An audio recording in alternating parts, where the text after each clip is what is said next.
Ibihe byiza ko dukurikiye. Reka turebere hamwe amakosa 9 abantu bose yaba abakobwa, abagore, abagabo cyangwa abasore bakora mbere yo kujya gukora imibonano mpuzabitsina.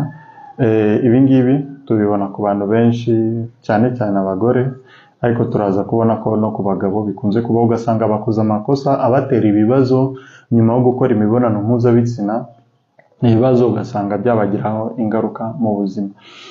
Ibi ngibi rero ni ibintu ukwiye kwirinda, ukirinda kubikora igihe uraza kubibona, cyangwa ukabikora mbere yo gukora imibonano mpuzabitsina kugira wirinde guhura n'ingorane turagenda tuvuga muri iyi video. Njye nitwa Dr. Safari Bizimana. Nimba ari ubwa mbere ubonye video zacu, ukagukanda kuri subscribe no ku kantu kameze nk'aka kuri like. Okay, wagakanze kaho twagiye.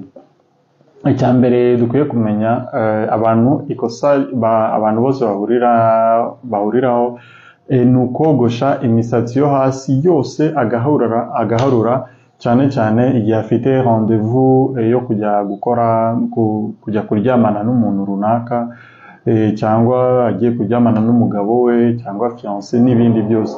Usanga rero umuntu yaharuye mbese hahandi hameze nk'ahangaha yashizeho uruhara akagira nyine ngo niyo suku. Kandi tuributsa ko muri video y'ubushize twavuze ko hari ahantu ugomba kogosha bisanzwe, ariko ntabwo ugomba guharura ngo habe uruhara nk'ibi ngibi. Impamvu ni uko iyo misatsi ibaho ngaho cyangwa ziriya nsya zibaho ngaho zirinda ko microbe zinjiramo imbere. Ibi ngibi bikaba byakurinda ama infection ya hato na hato, haba ku mugabo cyangwa ku mugore. Rero kogosha it's okay, wakogosha, ariko kogosha ugaharura nk'uko abandi babikora, cyane cyane igihe afite rendez-vous ko kujya kubonana n'umuntu azi ko barahura mu mibonano. Ibi ngibi ni ikosa rikomeye. Irindi kosa abantu bakunze gukora cyane ni ukwambara agakingirizo igihe bazi ko barakora imibonano yo mu kanwa cyangwa inyuma mu kibuno.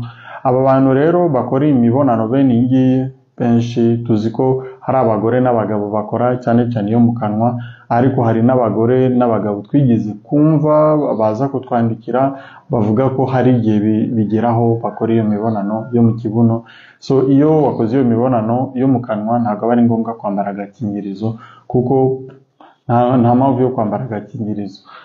Gusa ukwiye kumenya nk'uko twabivuze ko kwi-expose gukora imibonano mu kanwa cyangwa mu kibuno bifite ingaruka zikomeye, zirimo za cancer y'umuhogo, cancer za hemorrhoide mu kibuno n'ibindi bibazo byinshi. Ushatse kubireba wareba iyo video twabivuzeho.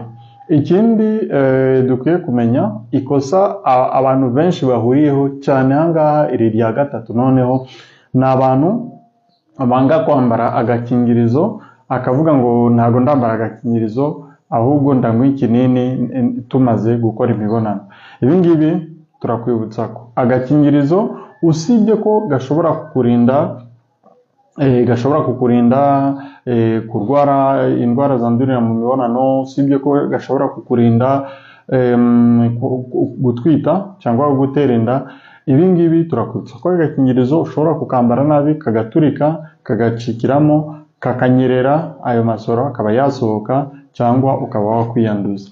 Ibi ngibi rero abantu bagereranya kwambara agakingirizo no kunywa ibinini nyuma yo gukora imibonano. Baba bameze nk'umuntu uba wicaye mu modoka, imodoka yatangira kugenda akanga kwambara ceinture de sécurité, akanga kwambara wa mukandara wo mu modoka kubera ko azi ko yicaye neza mu modoka. Ibi ngibi birumvikana ko ari ikosa, kuko igihe impanuka ibaye imodoka iraguhitana. Rero nubwo waba wambaye agakingirizo, nubwo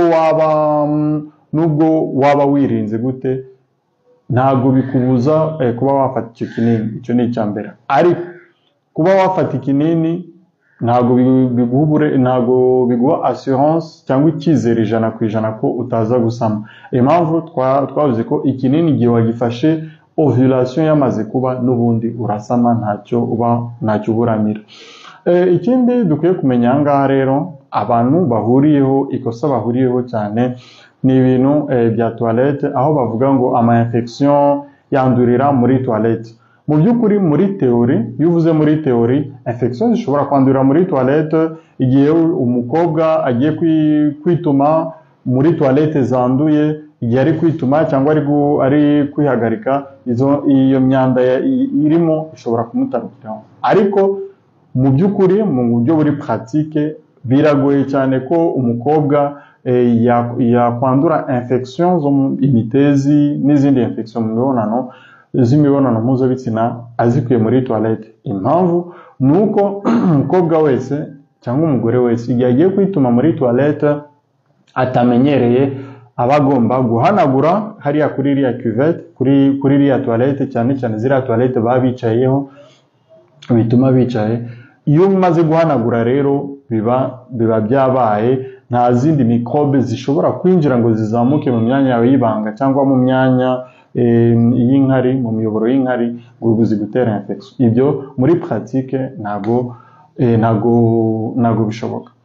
Irindi kosa abantu bakora rero ni ikosa cyane cyane mu rubyiruko, ikosa ryo kuvuga ngo we mu kwirinda kwandura imibonano, kwandura indwara zandurira mu mibonano nka HIV cyangwa imitezi cyangwa ibiki, cyangwa mu kwirinda gutera inda akambara udukingirizo tubiri. Ibi bikunze kubaho.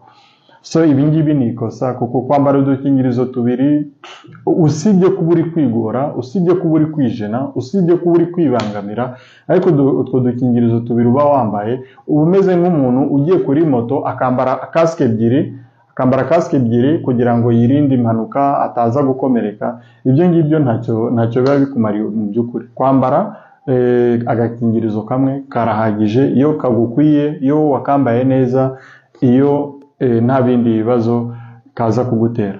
Ikindi dukwiye kumenya abantu bahuriyeho mu ikosa nuko abantu bose batekereza ko umukobwa wese ukiri isugi aba afite kariya karangabusugi cyangwa imen. Ibi ngibi ni amakosa. Abantu bose, abakobwa bose nk'uko twabisobanuye, abakobwa bose bakiri isugi ntabwo ari uko baba bafite iyo imen. Abakobwa bose badafite imen ntabwo ari ukuvuga ko atari isugi. Irindi kosa ngaha kuri ibi bintu by'ubusugi ni uko abantu batekereza ko umukobwa wese igihe akoze imibonano bwa mbere agomba kuva. Oya, ntabwo ariko bimeze. Umukobwa wese ukoze imibonano bwa mbere si itegeko, si ihame kwava, kuko kuva biterwa n'impamvu nyinshi nk'uko twabivuze. Hari umukobwa ushobora kuba ari aho ngaho ari muzima atarigeze akora imibonano, yajya gukora imibonano bwa mbere ntave kubera ko yagize ububobere buhagije, yiteguye mu mutwe bihagije. Ikindi akaba afite imen itari muri bwa bwoko bwa imen zishwanyuka ngo zive. Ibi ngibi rero kuva igihe ukoze imibonano bwa mbere cyangwa kuvuga ko umukobwa wese ukiri isugi aba afite imen, ibi byose ni ukwibesha, ni amakosa nyine. Irindi kosa noneho ahangaha yaba abagore yaba abakobwa bahuriyeho ni ikosa ryo kuvuga ngo agiye kubara iminsi, ngo hari iminsi umukobwa atwitiramo, hari indi minsi ushobora gukora imibonano ntutwite. Ibi ngibi ntusame, ibi ngibi ni ukwibesha. Impamvu ari ukwibesha ni uko umukobwa, nubwo muri teori tuvuga ko hari umukobwa ugira ukwezi kurekure, hari umukobwa ugira ukwezi kugufi, hari umukobwa ugira ukwezi kuringaniye, hari umukobwa ugira ukwezi guhindagurika, ariko umubiri w'umukobwa, umubiri w'umugore ni umubiri uhindagurika cyane. Umukobwa ushobora kuvugana nawe ubu ngubu mukavugana nyine amagambo atari meza, emotion zigahungabana, agahita abona imihango ako kanya. Cyangwa umukobwa wahuye n'ikibazo, umugore wahuye n'ikibazo, bamubwiye tuvuge nk'umuntu upfuye cyangwa ikintu gikomeye kibaye kimutera guhungabanya amarangamutima ye, imisemburo ye ako kanya gihita ihungabana ku buryo yanabona ovulation ako kanya.